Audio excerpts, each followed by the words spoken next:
নমস্কার বন্ধু, জয় গুরু বামদেব, জয় মা তারা। আপনাদেরকে আজকে আমি একটা টোটকা দিচ্ছি, যেটা হচ্ছে আর কি ব্রহ্ম দোষ, অর্থাৎ মাঙ্গলিক দোষ।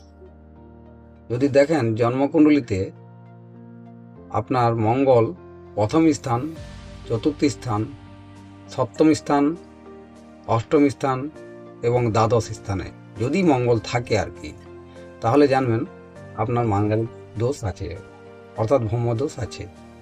তাহলে ব্রহ্মদোষ থাকা তো খুব একটা শুভনীয় নয়। তাহলে আপনি এক কাজ করবেন, হনুমানজির পুজো দেবেন প্রত্যেক মঙ্গলবার।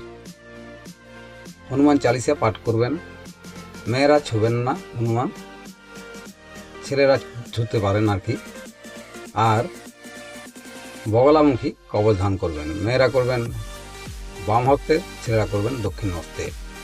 আমার এই চ্যানেলটিকে সাবস্ক্রাইব করবেন, খুব শেয়ার করবেন, লাইক করবেন। যারা ফেসবুকে আছেন ফেসবুক পেজ ফলো করবেন। জয় গুরু বামদেব, জয় মাতারা।